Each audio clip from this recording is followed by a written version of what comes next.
Olá, está começando mais um programa Vitalidade pela TV Câmara, canal 16 da NET. Hoje vamos debater um assunto que, além de complexo, é vital para todos os seres, a qualidade da nossa água. O pesquisador e professor de microbiologia da Universidade Fevale, Dr. Fernando Spilk, vai esclarecer alguns pontos fundamentais sobre este assunto. Fernando é médico veterinário e atua em projetos nas áreas de virologia animal e humana e ambiental. Além disso, coordena pesquisas sobre a detecção de vírus entéricos na água e sua relação com o impacto ambiental e saúde humana e animal. Tem também doutorado em genética e biologia molecular, área de microbiologia pela Universidade Estadual de Campinas. Professor, então seja muito bem-vindo novamente aqui ao nosso programa Vitalidade. Você que já veio discutir conosco outro tema muito importante, que foi Zika vírus, chikungunya e também a dengue recentemente abordada aqui, né? Também ligado à água, né? Também ligado a um manejo adequado e inadequado da água que promove a disseminação dos vetores, né? Tá tudo relacionado. Muito relacionado. Fernando, nós estamos em clima olímpico agora nesse mês de agosto, né? E a Universidade Fevale foi responsável por uma pesquisa feita há algum tempo a pedido da Associated Press, né? Sobre a qualidade da água do Rio de Janeiro, e hoje a gente vê durante as competições bastante problemas, tanto em relação às piscinas olímpicas, como também a própria Baía de Guanabara. O que foi estudado basicamente nesse estudo, né, que vocês fizeram, e quais as principais conclusões que chegaram, e se isso realmente está, hoje em dia, durante a competição, está relacionado, está... A gente fez esse estudo numa parceria, na verdade, num chamado Associated Press, que buscou na época um laboratório independente, não é? Já que laboratórios governamentais que teriam a mesma capacidade de fazer o processo, obviamente teriam um conflito de interesse nas várias esferas do poder público, eles não teriam como fazer isso. Ainda que vários desses laboratórios da mesma área que nós já tivessem estudos recentes, até na mesma região, mostrando também problemas muito similares aos que a gente mostra. Então a Associated começa a buscar um laboratório para fazer, tem muito pouca gente no Brasil, lamentavelmente, ainda trabalhando com esse tema específico da contaminação por vírus em ambientes aquáticos, e acabam nos encontrando e por indicação de colegas, e começamos a fazer esse trabalho. Esse trabalho se encerrou agora, pouco antes dos Jogos. Nós fizemos 16 meses de monitoramento lá, não só para vírus, mas para bactérias. E o que a gente encontra é algo que já vem sendo dito há décadas em relação à Baía da Guanabara, mas que não é uma questão apenas carioca, é uma questão brasileira, questão latino-americana, que é a questão da contaminação da água por esgoto. Lamentavelmente, a gente tem essa situação na América Latina. O nosso trabalho apenas corrobora isso, de que já tinha sido avaliado lá na região da Baía da Guanabara e no entorno, ali nas praias do Rio de Janeiro. E nós, então, emitimos esses resultados e, na verdade, nós demonstramos algo que, mesmo quando a gente olha dados oficiais, está presente lá. Que muitas das praias têm problemas de vulnerabilidade ao longo do tempo. A gente também discute os parâmetros que são utilizados para isso atualmente, e que, infelizmente, não apenas os atletas, que na verdade talvez seja o que menos nos preocupa, mas todo mundo que convive naquela área está exposto, sim, à contaminação de origem fecal, que pode trazer diferentes doenças, né? Agora, durante os Jogos, acontece que nós estamos vendo que estamos muito expostos, isso é uma das conclusões do estudo também, às variações ambientais. Se é um dia de mais vento, que não entre tanto resíduo sólido, por exemplo, na Bahia, fica em ótimas condições do ponto de vista de resíduo sólido, obviamente a contaminação continua lá. Se é um dia mais chuvoso, pode ser problema. Se é um dia com menos vento, pode ser problema. Então, infelizmente, seja no Rio de Janeiro, seja no resto do Brasil, nós estamos muito à mercê das condições climáticas para nos ajudar nessas situações. Não deveria ser assim. Na contemporaneidade, a gente deveria ter outras ferramentas para evitar isso, né? Quando você fala em esgoto, é esgoto doméstico? Esgoto doméstico. Não tem dúvida que você tem outras fontes possíveis, mas nós temos um déficit muito grave de esgoto no Brasil. A gente tem por volta de 50% de coleta do esgoto, coleta das casas até um local onde ele será descartado. os outros 50% não são direcionados por uma canalização de qualquer tipo, e desses 50% que chegam a um local de destinação, apenas 30% do total produzido é tratado, ou seja, é muito baixo. Qual o percentual, claro, 100%, né? Mas qual seria um percentual seguro, assim, para garantir uma qualidade da água? Os estudos que nós temos, a gente procura relacionar muito assim. Qual é a quantidade de esgoto tratado necessária, a taxa de esgoto tratado necessária para que eu tenha uma redução no custo e na operação do tratamento de água depois, né? Então, quando eu preciso evitar que chegue de contaminação num determinado reservatório, no corpo hídrico, para que eu tenha uma melhor condição de tratamento de água, uma água potável de melhor qualidade depois. Então a gente tem visto ao longo do tempo da nossa experiência, na nossa equipe na Fevale, que é algo em torno de 80% para cima. Então a gente precisaria alcançar esses níveis. A gente sabe que a universalização, no caso brasileiro, ainda é um desafio muito grande, mas nós precisamos fazer com que isso aconteça, que nós cheguemos pelo menos perto e ultrapassemos esses índices aí da faixa de 80%. O que em alguns estados não será tanto problema, mas que particularmente aqui na região sul, na região norte, por exemplo, nós vamos ter um desafio muito longo ainda. Voltando um pouquinho mais no caso das Olimpíadas e as piscinas olímpicas que apresentaram aquela cor diferenciada, prejudicando alguns esportes, como o nado sincronizado, por exemplo. Eu gostei muito da avaliação de uma piscineira que trabalha na zona sul do Rio, num grande jornal de circulação aí, que se as águas das piscinas que ela cuida ficassem daquele jeito, ela seria demitida, né? Na verdade, ali parece que houve uma conjunção de fatores, parece que houve uma tentativa exasperada de limpar a piscina através do uso de água oxigenada,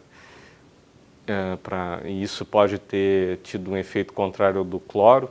De qualquer modo, com a quantidade de água oxigenada que foi alegado, tinha muito pouco cloro, porque foi uma quantidade muito pequena para o volume da piscina. Essa explicação também parece um pouco falha, né? E o que a gente imagina, na verdade, o que assusta é que uma piscina que eutrofiza tão rápido, ela deve estar sendo nutrida com água de uma qualidade baixa, provavelmente uma água contaminada com contaminação por fósforo, cuja fonte, entre outras, mais comum é a contaminação fecal mesmo. Então a gente imagina que esse local ali na Barra da Tijuca deve estar se alimentando de um lençol freático que, como é comum no Brasil, a água subterrânea deve estar relativamente contaminada. Por isso, qualquer falha no tratamento daquele ambiente, daquela quantidade de água da piscina, rapidamente resulta nesse processo que é a eutrofização, que é o florescimento rápido de algas, né? E é um problema, é outro problema que demonstra que realmente não é só naquela região, mas no Brasil nós temos uma situação de água muito extrema, onde qualquer pequeno descuido nos leva a esse tipo de situação ruim, né? Então é mais uma evidência de que nós precisamos mudar, não por causa da Olimpíada, mas por causa de nós brasileiros, né, das pessoas que vivem aqui. Aconteceu há pouco tempo também uma aula magna, que você foi o palestrante, né, do Instituto de Ciências da Saúde aqui da Universidade Fevale, intitulada da Baía da Guanabara, Bacia dos Sinos, como está a qualidade da nossa água, né? E aí, professor, como é que tá? Tá de mal a pior ou ainda tem alguma esperança? Sobre a aula magna foi um momento extremamente prazeroso, né? Porque usualmente a gente procura chamar pessoas de expressão assim de fora para falar dentro da universidade, então foi uma deferência muito agradável que o Instituto de Ciências da Saúde fez de valorizar o nosso trabalho, de me chamar para falar algo. E como eu disse lá, seja Rio dos Sinos, seja Rio de Janeiro, seja Guayaquil, seja Quito, seja Montevidéu, Buenos Aires, a qualidade da água na América Latina é preocupante. Nós temos situações extremas na Europa também, nós temos situações ruins nos Estados Unidos. No ano passado houve o achado de uma grave contaminação em Flint, né, na municipalidade de Flint, nos Estados Unidos, ficou famosa no mundo inteiro, uma contaminação grave por elementos químicos. A gente teve já problemas... Resíduos industriais, etc. E isso também ocorre por aqui ocorre em outros locais, mas no Brasil nós temos esse enorme desafio, que foi o tema muito presente na aula e tem que ser o tema muito presente para todos, que é o desafio de mudar a situação de esgotamento doméstico. É isso que vai realmente refletir numa qualidade melhor da água? Sem dúvida, porque nós temos uma situação onde ao longo dos anos a gente veio trabalhando a questão dos efluentes industriais. Eles não foram completamente abolidos como problema ao longo do tempo, seja em qualquer local, incluindo aqui a Bacia dos Sinos, mas diminuiu muito o problema a partir do momento que nós começamos a trabalhar com monitoramento, com um sistema de acompanhamento mais forte e de prevenção. Não é? Agora, lamentavelmente, na questão do esgotamento doméstico, nós ainda deixamos muito a desejar, como país, né? Não importando muito a região, ainda que a gente tenha regiões onde a gente tem mais estresse nesse sentido. Há um tempo a gente fez uma reportagem aqui para o nosso jornal, disponibilizado online, o Câmara Notícias, aqui da instituição, que falava sobre a situação do Rio dos Sinos. Sim. E o grau de poluição deles possivelmente estar entre os 10 mais poluídos. Você acredita que ele está mais poluído agora? Qual é a situação do Rio dos Sinos e dos nossos rios aqui do Rio Grande do Sul? E lagos também, né? O Lago Guaíba, que está crítico. Tem problemas críticos agora, né? Na verdade, assim, quanto à questão do Rio dos Sinos ao longo do tempo, a gente tem um problema aí que é uma solução de continuidade no que foi o monitoramento até um tempo atrás e o que é o monitoramento agora. Oficialmente tem mais ou menos 2 anos que não há monitoramento do órgão regulador da FEPAM no Rio dos Sinos por uma questão de estrutura, de problema de estrutura. A gente sabe que esse monitoramento de forma realmente rotineira, ele já vem com falhas há mais ou menos 5 anos. E em alguns meses do ano nós não temos monitoramento nos rios internos do Rio Grande do Sul há mais de 20 anos. Em virtude da demanda do litoral, né? Então, se destaca os poucos e dedicados fiscais que o órgão tem para que vão, e também o esforço todo do laboratório para monitorar o litoral norte do Rio Grande do Sul. Então, você vê que nós temos um problema de monitoramento. Todavia, a gente consegue depender dos dados que existem históricos, mais ou menos até aquele desastre terrível de 2006, não é? Daquelas mais de 90 toneladas de peixe, que tem uma série de causas difusas e algumas bem identificadas para que aquilo tenha acontecido. A gente tem alguns dados que foram amealhados pelas universidades. Nós temos um conjunto de dados importantes feito pela FEVALE, mais dados que foram amealhados pela equipe de pesquisa da Unicinos, e a gente consegue notar, pelo menos a minha análise daqueles dados, é que o Rio dos Sinos ainda está numa situação grave, mas se a gente olhar de 2006 para trás, ele não está na mesma situação em que estava. Eu não diria que o rio está se recuperando, de forma alguma. Ele ainda é muito suscetível, como a gente comentava no início, a se tem chuva, se não tem chuva, a uma fiscalização, a um derrame clandestino, a o problema crônico que ele tem, como todos os outros rios de grandes municípios e regiões brasileiras, o problema do esgoto doméstico como algo crônico. A gente fez um estudo lá na nossa equipe do Laboratório de Microbiologia Molecular, em convênio com a Corsã, entre 2011 e 2013, e o nosso diagnóstico, por uma série de ferramentas que utilizamos, é muito claro. Não tem dúvida que o esgotamento doméstico, a falta de esgotamento doméstico, as taxas baixíssimas... Aqui em Novo Hamburgo é baixo ainda também. Não só Novo Hamburgo, toda a região tem praticamente só o esgotamento de alguns loteamentos que foram implantados em Novo Hamburgo, e isso corresponde a entre 4,5% e 5% de todo o esgoto produzido que é tratado. Então a gente nota que esse é já e há tempo o maior problema do rio, né? Do nosso Rio dos Sinos, dos seus afluentes. A gente vê situações bastante graves em afluentes. A gente tem também estudos na equipe relativos ao Paranhana, Rio da Ilha, etc. E a gente nota que a gente tem uma série de problemas aí em relação à falta de esgoto, ao descarte inadequado de esgoto nos nossos rios, sim. A comunidade de Porto Alegre estava reclamando muito do cheiro da água e saiu várias notícias relacionadas de que haveria uma contaminação industrial. Isso procede? E o que era aquele cheiro tão estranho, proliferação de alguma alga? Na verdade, ainda tem alguns reportes, né, do cheiro. Um cheiro fica assim, às vezes entre um mofo, às vezes um cheiro de veneno de barata, etc. As análises que foram feitas até agora, elas foram análises muito feitas em cima dos parâmetros que nós temos legislacionais no Brasil, quais são as regulações para a qualidade da água. Tanto a água que é descartada, quanto a água que vai ser utilizada para captação para consumo. E aí entra um problema. Nós temos uma legislação muito incompleta, muitos e muitos possíveis contaminantes não estão incluídos nessa legislação rotineira. Os motivos disso são variados, a gente pode discutir, mas principalmente relacionado a uma questão de inoperância ou falta de possibilidade de inovação dentro dos laboratórios, principalmente reguladores dessa situação.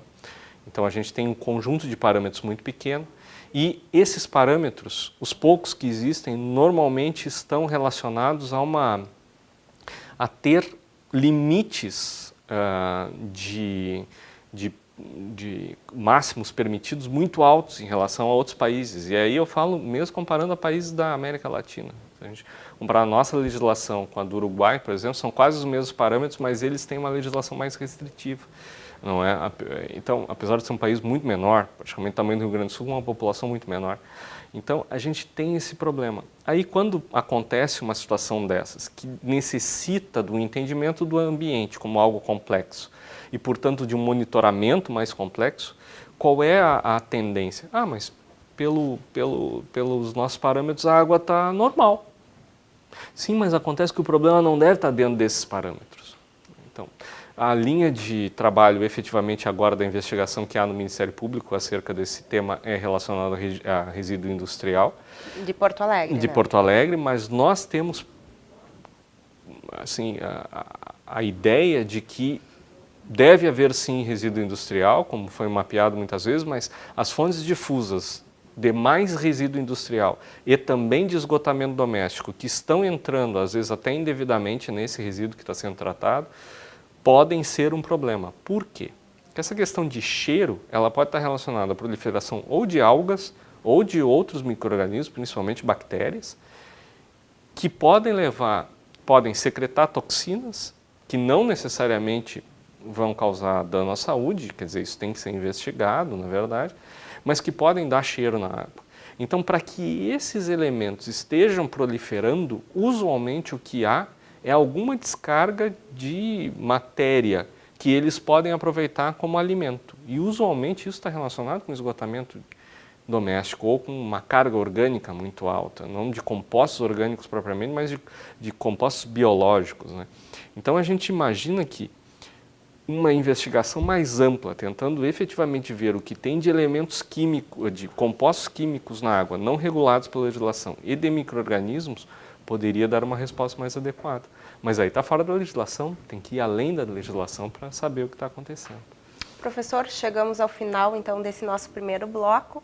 Conversamos no Vitalidade de hoje sobre a qualidade da nossa água com o pesquisador e microbiologista da Universidade Fevale, Dr. Fernando Spilk.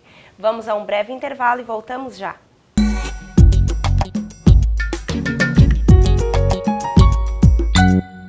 Novo Hamburgo tem centenas de animais de rua. Diariamente, cães e gatos são abandonados por pessoas que não estavam cientes da responsabilidade que é ter um animal de estimação. O Canil Municipal acolhe alguns desses bichinhos, mas não tem condições de abrigar todos. Por isso, promove diversas feiras de adoção. Para adotar, não é preciso ir até o local. As adoções podem ser feitas às terças na Praça do Imigrante e às quintas no Centro Administrativo Leopoldo Petri. As feiras ocorrem das 9 da manhã às 4 da tarde. Se você deseja de verdade ter um amigo peludo, não compre. Dê um lar a um cãozinho ou felino que necessita. Animais adotados demonstram uma gratidão imensa pelas pessoas que os cuidam. Os moradores do Canil Municipal estão à espera de um novo dono, disposto a proteger esses companheiros de quatro patas.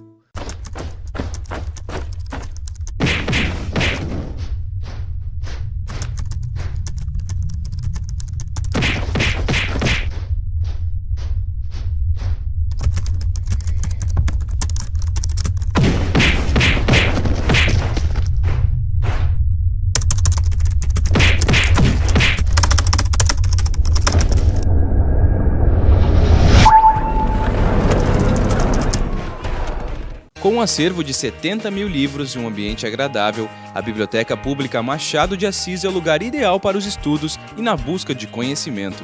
Aqui é possível realizar pesquisas, copiar os materiais consultados, ler revistas e jornais e ainda há livros falados para deficientes visuais.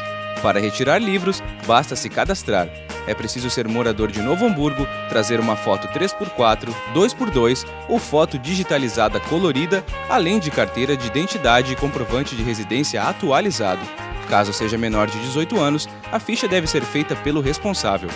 A biblioteca está aberta à comunidade de segunda a sexta-feira, das 8 da manhã às 6 da tarde e aos sábados, das 7h45 às 11 da manhã.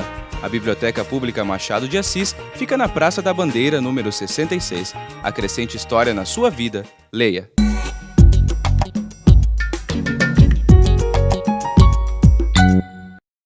Qual a situação da água que consumimos todos os dias e que é vital para o bom funcionamento do corpo humano? Nós conversamos sobre o assunto com o pesquisador e professor Fernando Spilk. Professor, então essa água aqui que a gente está tomando, ela é uma água segura? Essa água aqui, ela veio da torneira e é filtrada, né? Qual é a situação da água que chega nas nossas casas todos os dias? Eu diria que ela é uma água segura, mas ela é uma água segura por uma parametrização muito antiga. Se nós tivéssemos condições de analisar essa água, normalmente o que a gente observa, analisar essa água por métodos mais modernos, a gente veria que grande parte daqueles problemas do passado, como cólera, febre tifoide, assim, grandes problemas de diarreias e gastroenterites em adultos, nós estamos evitando com o que nós fazemos, especialmente na água de torneira, que é a mais regulada, né, a água que vem das companhias.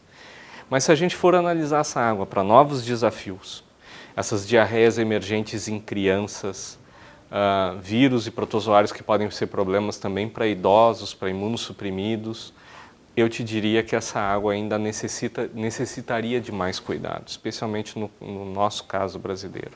Isso, quando você fala isso, fala em indicadores, o que é averiguado, por exemplo, para dizer que a água tem qualidade ou não? É só os coliformes fecais? Como é no Brasil e fora daqui, por exemplo? Do ponto de vista microbiológico, nós temos no Brasil a regulação apenas e tão somente por coliformes fecais.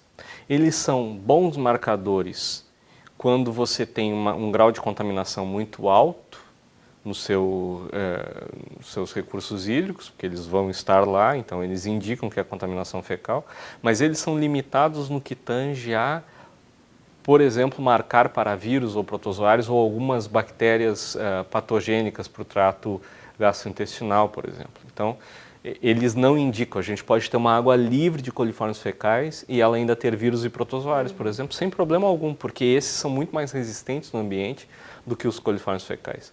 Os coliformes fecais, eles são utilizados por uma facilidade enorme. Imagina que eles começam a ser utilizados como marcadores de maneira rudimentar logo após a descoberta os primeiros passos da bacteriologia e, na verdade, os primeiros passos quando se descobriu, por exemplo, o Vibrio cholerae, outra bactéria que provoca cólera. Então, eles são usados como marcadores porque eles crescem muito fácil no laboratório. E eles têm esse uso. Quando a gente vai comparar a nossa legislação com a legislação estrangeira, ontem mesmo, por uma discussão de um grupo específico, eu participava de um fórum online sobre como está a regulação nos Estados Unidos. Como é que os americanos fazem? Eles monitoram não apenas se tem vírus e protozoários, mas se o sistema de tratamento está fazendo baixar em 99,99% a quantidade que lá está, para dizer que ele é efetivo. Coliformes fecais, basicamente, e mais que isso, eles também trabalham com outra bactéria que é um pouco mais fidedigna em termos de marcar outros patógenos, que é o Enterococcus. Para você ter uma ideia, a legislação brasileira não cita Enterococcus. A primeira vez que Enterococcus foram utilizados regularmente no Brasil por uma normativa especial foi agora para os Jogos Olímpicos, por uma exigência do Comitê Olímpico Internacional, uma indicação da Organização Mundial da Saúde de utilizar Enterococcus para prevenir algo da saúde dos atletas. Quer dizer, para os atletas se muda alguma coisa, para a população a gente mantém como está. E a população fica suscetível a que tipo de doenças? Porque muitas, além de tomar, elas ainda se banham, né, nessas águas. Lá no Guaíba é comum ver, né? Esportes, Isso, e também aqui no Rio dos Sinos, né, a comunidade que pesca ou que anda de barco, né, está em contato. A questão das águas recreacionais é uma questão primordial hoje. Tu sabe que eu já estive participando em fóruns da Unesco, por exemplo, em que uma das coisas que foram mais destacadas pelo nosso grupo, trabalhando então nesses fóruns e as pessoas de outros países que estavam presentes, é a necessidade de uma melhor atenção à água de recreação. Nós nos preocupamos muito com a água de beber, isso é óbvio, né, pelo número de pessoas que é atingida pela água potabilizada, mas a água de recreação é uma via importante de transmissão de doenças. As doenças mais comuns no contato ou ao ingerir água contaminada são as gastroenterites, né, a diarreia, o vômito. É praticamente impossível que uma criança, por exemplo, passe nos nossos países durante a infância, a primeira infância principalmente, sem ter alguns eventos de diarreia e vômito. E isso não vem, né? A gente gosta de falar, ela está com uma intoxicação, né? Na verdade, 90% das vezes não será uma intoxicação, é uma infecção mesmo, né? Que a criança ganha através de água ou alimento contaminado por irrigação com água contaminada. Então, existem números, não é, de órgãos mundiais que demonstram que por volta de 80% dos atendimentos na rede pública dos países em desenvolvimento estão relacionados com as gastroenterites. Então, esse é o motivo pelo qual chegamos lá, não é? Quando a gente vê em outros países, por exemplo, na Inglaterra, onde você tem um número muito menor de gastroenterites, elas normalmente estão associadas a um poço contaminado, que eles conseguem mapear essa situação, a uma fonte de água. Não é comum e quando ocorre, eles sabem de onde veio. Aqui é impossível, a gente não consegue mapear, né? Muitas vezes isso acontece muito nas famílias, né? Ah, parece que ele comeu alguma coisa estranha. Não, mas todo mundo comeu, o que será que houve, né? Pode ter certeza, é a água usada para preparar o alimento, e é isso que ocorreu. Então a gente sabe que essa situação está aí. Fora as gastroenterites, ainda bem que menos comum, nós temos algumas hepatites, como hepatite A e hepatite E. Quando era pequena eu peguei hepatite A porque fui brincar num rio e a água descobriram mais tarde que estava contaminada. Seguramente. Né? Quando há um surto, por exemplo, de hepatite A, os mananciais hídricos, ele não é um vírus que a gente encontre sempre, por exemplo, aqui no Rio dos Sinos, a gente, de algumas centenas de amostras até hoje, a gente encontrou apenas uma amostra contaminada, provavelmente porque quando a gente estava trabalhando não estava ocorrendo surto na população, ele não é um vírus que fica muito tempo. Mas quando ele ocorre, ele se dissemina pela água, e muito pela água de recreação. Então é um segundo caso, né, de doenças que podem passar assim.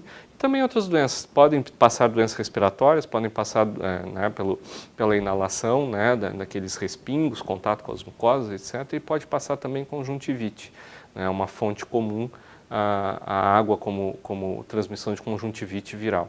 E a gente, infelizmente, convive bastante com essas doenças em taxas normalmente mais altas que países onde a situação do esgoto está melhor trabalhada, né?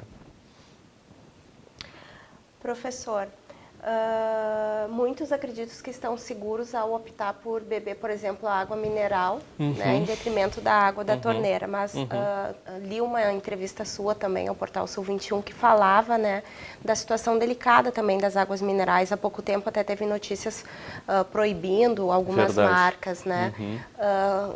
Qual é mais confiável e quais as diferenças entre as duas? Assim? A água de torneira é de longe a água mais regulada no Brasil. Para você ter uma ideia, a água de torneira é avaliada todos os dias, alguns parâmetros a cada 2 horas. Para a contaminação microbiológica, pelo menos todos os dias, né? Ainda que seja por coliformes fecais. E você tem um limite que é de uma amostra contaminada no ponto de uso da água a cada 1.500 amostras, não é? Numa cidade, por exemplo, do tamanho de Novo Hamburgo. Isso é completamente diferente da regulação que a gente tem para água de poço, onde você pode olhar nos prédios que são estimulados a ter água de poço hoje em dia, é uma coleta de água a cada 6 meses. E na água mineral, onde você pode ter uma garrafa contaminada com bactérias heterotróficas, que é o conjunto total de bactérias a cada 5 garrafas. Ou seja, você compra um packzinho de água, você poderia ter, teoricamente. É certo que tem marcas não vamos pensar em preço, mas tem marcas e fontes de água mineral que têm um grau de contaminação menor. Mesmo assim, a legislação é muito flácida e permite que algumas fontes que nós sabemos, até por trabalhos do laboratório, que já estão mais contaminadas, continuem no mercado porque elas, novamente, passam pelos parâmetros, estão dentro da legislação, portanto, entre aspas, são seguras. O que acontece é que a água subterrânea brasileira, via de regra, está muito contaminada. A gente tem aqui no Rio dos Sinos, eu acredito, assim, me lembrando de cabeça, por volta de 400 poços que a gente já analisou, principalmente no ambiente rural de água subterrânea, né? Então, poços muitas vezes até de profundidades bastante grandes, ainda que a gente esteja numa região que a água aflora, né, em algumas partes devido à superficialidade do aquífero Guarani aqui, e infelizmente a situação da água subterrânea não é boa, e isso vai se refletir obviamente na água mineral. Não é? A própria normatização da água mineral, estranhamente, não coloca no rótulo, por exemplo, nenhuma questão de como estão os marcadores de contaminação fecal daquela fonte, etc. Né? Então, é uma coisa que a gente precisa tomar cuidado, procurar adquirir também de fontes seguras, se vamos optar pela água mineral, né?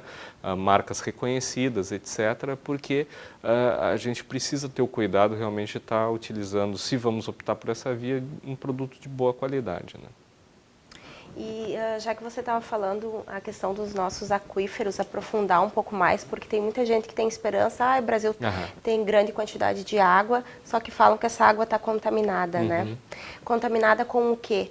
E tem como fazer um trabalho reverso agora ou já é terrível a situação, essa situação, começando pelo fim, a situação do trabalho reverso, a situação de descontaminação de aquíferos é uma situação muito complicada. Porque quando você tem um rio, por exemplo, um manancial de água superficial, à medida que você consegue ir bloqueando as principais fontes de contaminação, em alguns anos você consegue reverter aquela situação. A gente vê isso acontecer ao redor do mundo. Não é? Agora, a água subterrânea ela é de difícil acesso para tratamento. Então, uma coisa que é mundialmente reconhecida é que a água subterrânea deveria ser muito mais protegida até, porque a possibilidade de recuperação é muito baixa. E a água subterrânea ela fica recebendo contaminação de maneira crônica e imperceptível. A gente aprende no colégio que o solo vai servir como um filtro. E vamos para a vida com essa ideia e acreditando que a água subterrânea estará filtrada naturalmente. Lamentavelmente, esse filtro não é suficiente. Muitos contaminantes químicos e biológicos atingem a água com relativa facilidade e a situação que a gente tem, infelizmente, no Brasil, quase como um todo, é de uma água subterrânea já muito impactada. Tem regiões, por exemplo, no estado de São Paulo, que a gente sabe de trabalho de outros pesquisadores, mostrando uma contaminação muito grave por metais pesados, por exemplo. Aqui na região, a gente tem certeza da presença de contaminantes microbiológicos com muita frequência em poços relativamente profundos.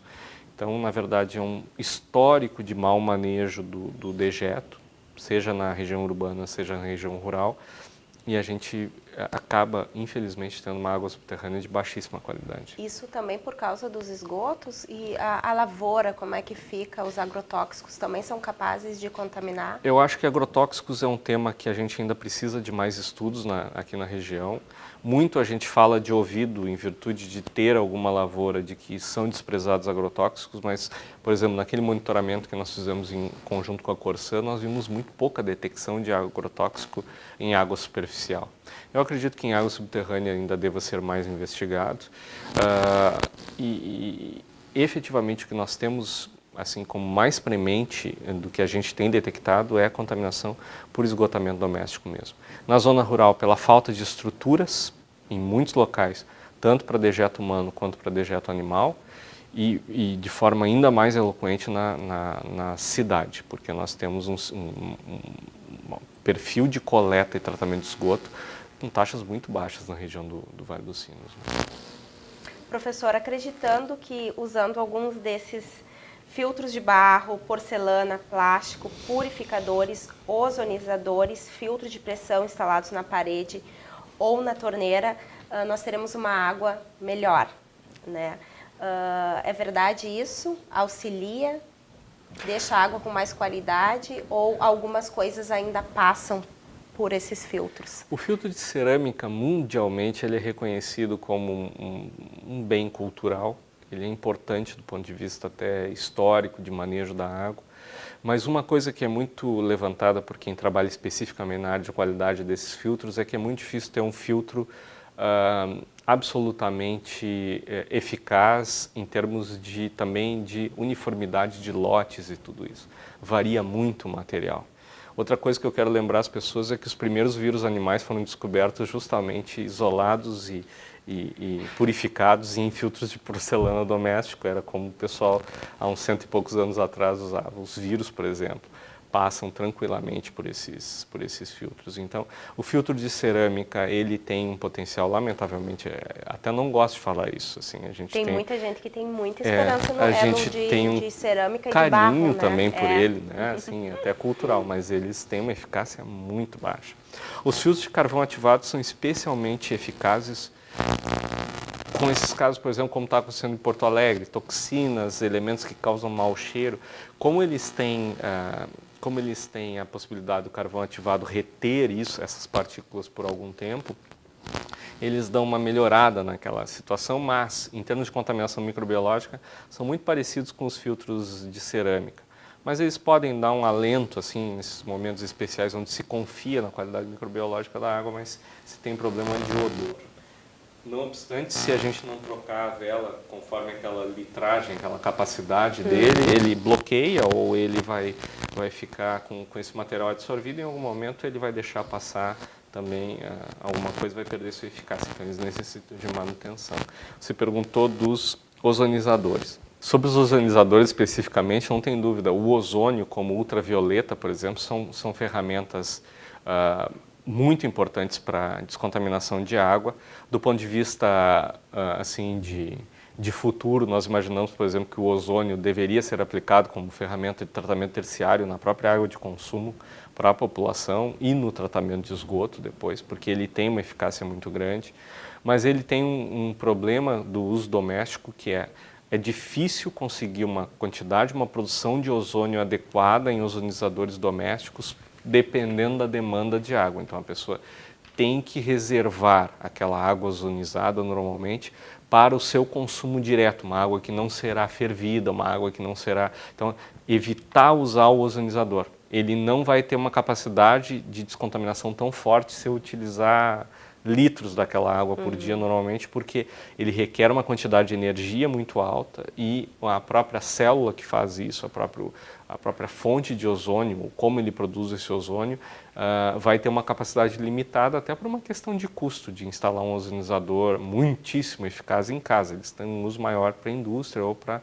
sistemas públicos. Também. O preço para um equipamento assim, com uma capacidade muito alta, ele é muito alto, né? Então, normalmente não é o que a gente tem corriqueiramente.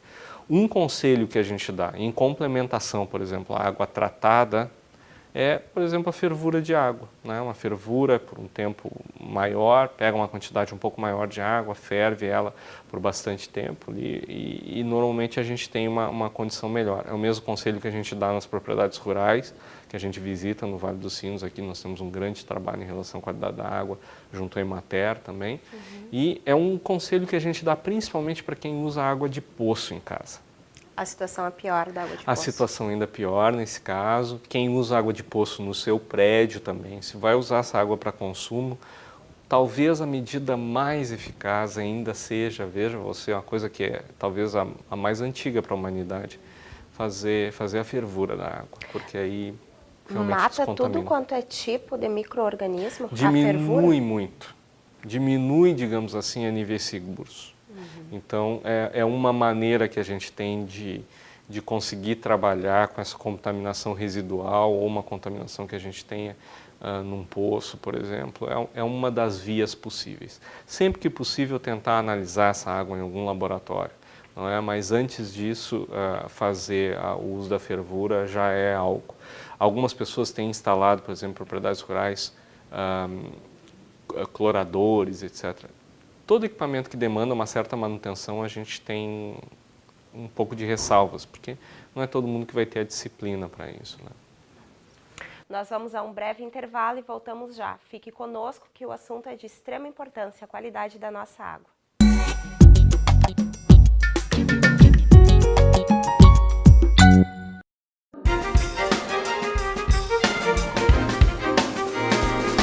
A evolução da administração pública sinaliza que o momento é crucial para investir na excelência em gestão. Simplificar a vida do cidadão é tema de discussão constante, mas a melhoria da máquina pública ainda requer a superação de alguns desafios. A Carta de Serviços ao Cidadão da Câmara Municipal de Novo Hamburgo veio para ajudar a atingir essa meta. O documento tem como objetivo informar quais os serviços prestados, como obter esses serviços e quais são os compromissos da instituição. São disponibilizadas informações sobre o município, a Câmara e os setores que realizam atendimento ao público externo. Também podem ser encontrados dados sobre as sessões ordinárias, as solenes e as comunitárias. A ouvidoria, as comissões permanentes, os gabinetes parlamentares e os contatos tanto de vereadores como dos meios de comunicação do Poder Legislativo aparecem também na Carta de Serviços, que está na sua 5ª edição. Ela pode ser encontrada no endereço portal.câmaranh.rs.gov.br. Para garantir a melhoria contínua de suas ações, o Legislativo conta com a participação efetiva da comunidade.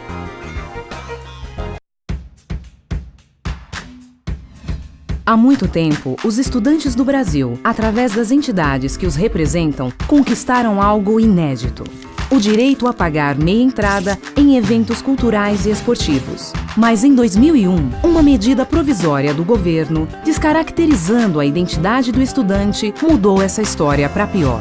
Qualquer forma de identificar o estudante passou a valer. Com isso, surgiram centenas de instituições de ensino fictícias e milhões de carteiras de estudantes falsas. Foi a partir daí que a meia entrada deixou de ser meia de verdade. Como todo mundo passou a ter uma carteirinha de estudante, os ingressos dobraram de preço e os estudantes, de fato, perderam seu direito. E quem lucrou com isto foram os falsificadores. Mas as entidades estudantis não se conformaram e começaram a lutar por uma lei que devolvesse ao estudante o seu direito. Vários artistas e promotores se uniram a elas nessa luta. Finalmente esse dia chegou e uma nova lei da meia entrada foi aprovada. Nela ficou decidido que só existe um único padrão nacional de documento que identifica o estudante. Assim, as milhares de carteirinhas diferentes que existem por aí deixam de valer. Agora, só um estudante de verdade pode ter o documento. A meia voltou a ser meia de verdade. Acesse www.documentodoestudante.com.br e solicite o seu.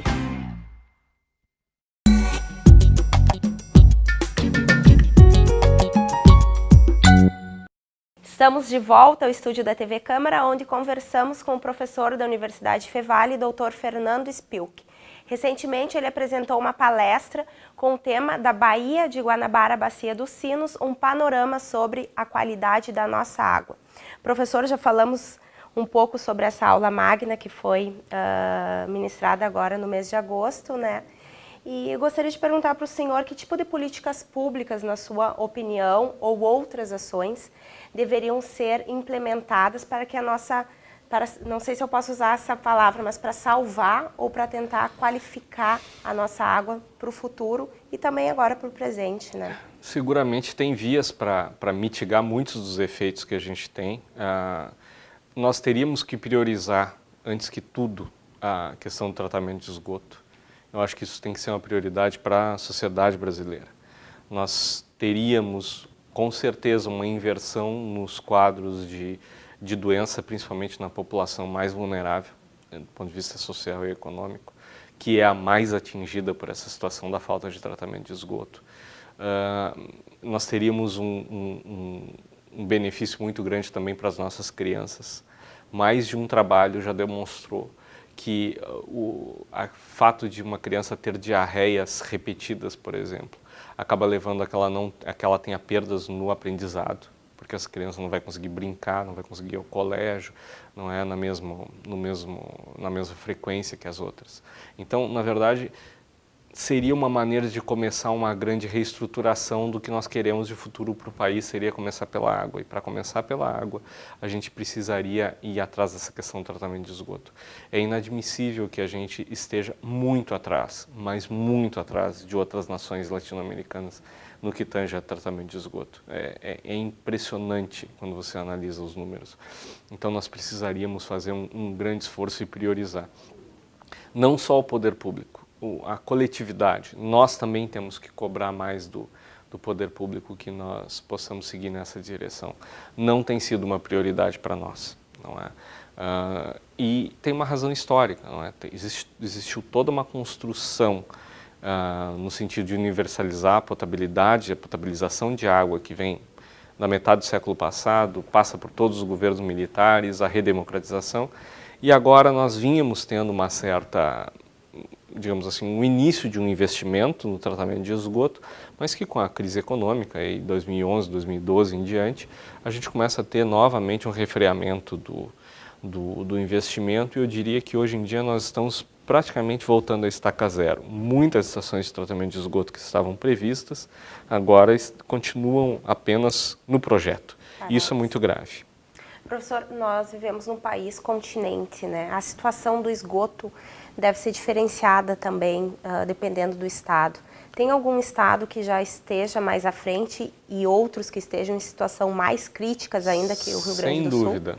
Eu te diria que o Sudeste tem a melhor condição, ainda que a gente tenha dúvidas sobre alguns números divulgados, né, que às vezes parecem um pouco altos demais, mas a gente sabe que no Sudeste nós temos, por exemplo, cidades com próximo de 100% de tratamento, muitas cidades com 80% e a região toda do Sudeste com algo entre 50% e 60% de tratamento de esgoto. O Nordeste tem índices mais altos do que o Sul e a região Norte e Centro-Oeste do país. Tá? O Sul do Brasil, não fosse a presença do estado do Paraná, que tem índices um pouco mais altos, nós teríamos ainda menos taxa de tratamento de esgoto. Para você ter uma ideia, a gente alcança quase 30% por causa do Paraná, mas Santa Catarina e Rio Grande do Sul têm taxas de coleta de esgoto abaixo dos 10% na maior parte das localidades.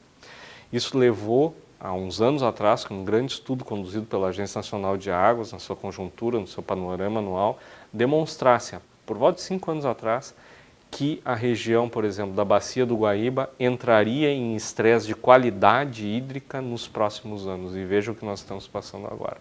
Tá? Os nossos índices de tratamento são muito baixos. Porto Alegre agora, se não me engano, quer aumentar de 27% para 40%. Conforme falamos antes, ainda é muito baixo. Aqui no Vale dos Sinos, existe toda uma ideia, ou foi concebida uma planificação, uma demanda do Comitê de Bacias, inclusive a gente participou desse processo todo, de tentar elevar dos atuais 4,5% para 80% em 20 anos o nosso tratamento de esgoto. Infelizmente, essa demanda foi pensada em virtude dos investimentos que parecia que iam se tornar possíveis num horizonte aí de 5 ou 10 anos. Me parece que essa meta vai ter que ser refreada um pouco. Então nós precisamos alterar. Veja, nós na nossa região estamos abaixo de muitas áreas metropolitanas do Nordeste, que para nós normalmente é um modelo de ineficiência, um modelo de falta de atenção do poder público. Aqui, em muitos momentos, nós estamos abaixo das condições das regiões metropolitanas do Nordeste em termos de taxa de tratamento de esgoto. Temos que mudar essa situação. Você falou em Santa Catarina, me veio à mente uma questão que foi sobre a qualidade da água das praias, né? O ano passado foi falado muito sobre isso, né? Verdade, do no pessoal verão que passado. acaba recorrendo às praias de Santa Catarina por serem mais limpas, e o que foi visto foi ao contrário, né? Muitas vezes a água parece que está limpa, mas se for analisada não tem condições de balneabilidade, né? Exatamente, porque esse tipo de contaminação a gente não enxerga. Então, como a gente viu agora na discussão, né, no início dos jogos, parece que Deus é brasileiro, está tudo maravilhoso. Sim, a cor da água não representa o processo. Nós ainda estamos desenvolvendo e vamos começar agora um trabalho mais forte em relação ao litoral norte do Rio Grande do Sul. Nós já fizemos alguma coisa lá e sabemos que, lamentavelmente, a qualidade da água não é boa. Em Santa Catarina já... A água da praia. A água da praia daqui.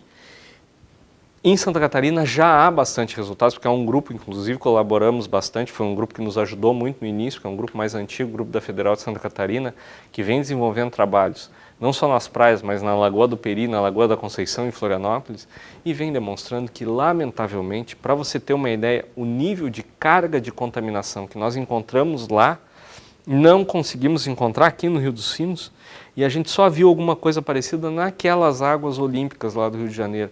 E raramente a gente vê o nível, a quantidade de carga de contaminação assim ao redor do mundo. Então, lá é um lugar onde aquele 0%, praticamente 0% de tratamento de esgoto instalado, demonstra que, apesar de uma paisagem exuberante, de uma água com um aspecto muito interessante, está altamente contaminada.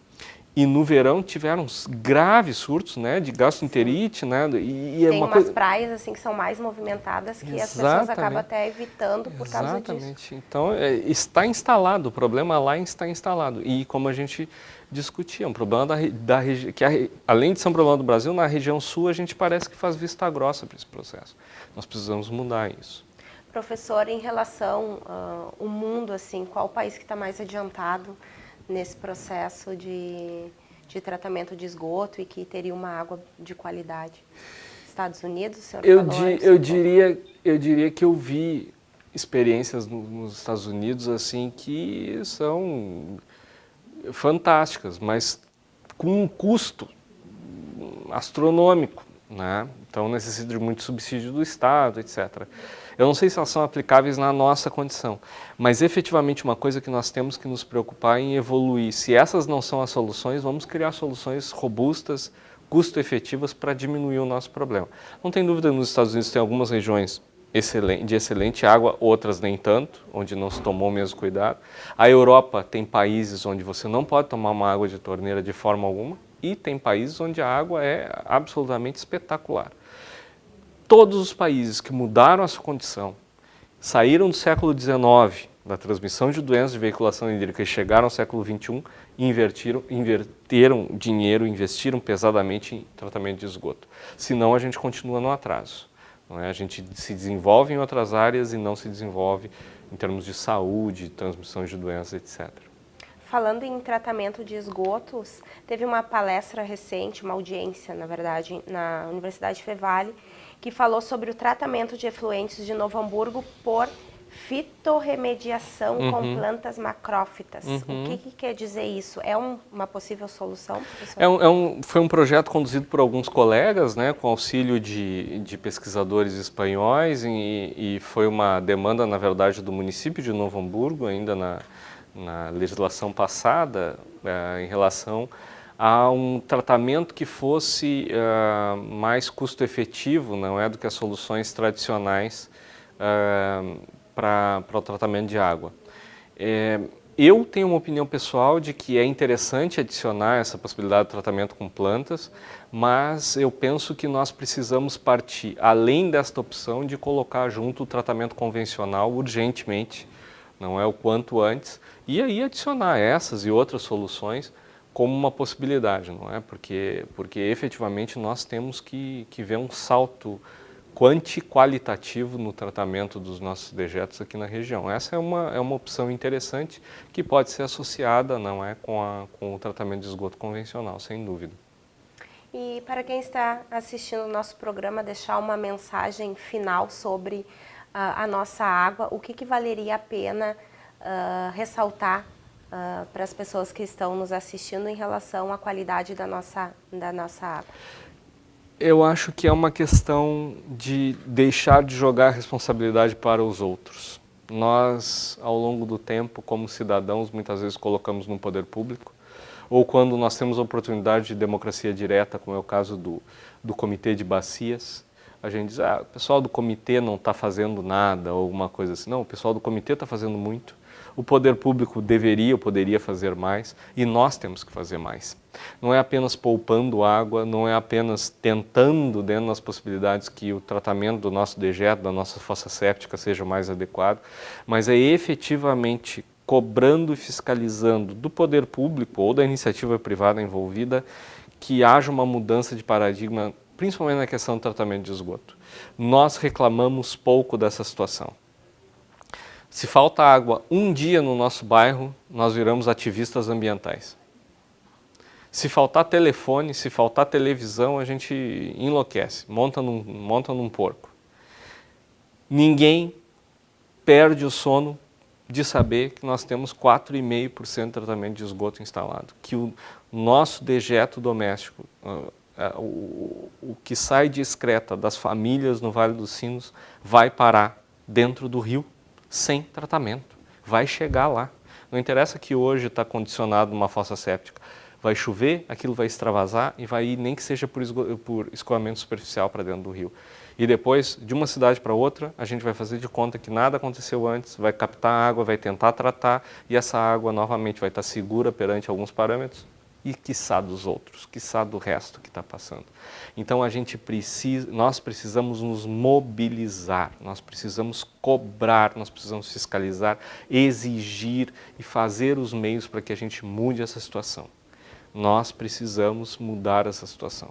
Outras localidades brasileiras foram, em virtude de oportunidades, alterando isso e efetivamente as condições de vida das populações que vivem ao redor desses rios mudaram. A gente tem que perceber e fazer essa história aqui também. É responsabilidade de todos. A água é um bem fundamental para a manutenção da vida, da ordem na sociedade. Os maiores conflitos que nós já tivemos aqui na região foram referentes à estiagem, por exemplo, ou a problemas de qualidade de água. Então nós precisamos buscar isso para nós como cidadãos e cada um, não é só fazer sua parte economizando, é fazer sua parte fiscalizando, exigindo, monitorando o que está acontecendo nesse sentido aí. Muito obrigada, professor agradeço, Fernando, pela sua participação e parabéns pelo trabalho desenvolvido. Obrigado. Chegamos ao fim de mais um Vitalidade. Hoje traçamos um panorama sobre a qualidade da nossa água com o professor de microbiologia da Universidade Fevale e pesquisador Dr. Fernando Spilk. Esse programa será reprisado pela TV Câmara, canal 16 da NET, e você também poderá assistir essa e outras edições do programa no YouTube, pelo youtube.com/TV Câmara NH. Nós ficamos por aqui. Muito obrigada pela sua audiência e até o próximo programa.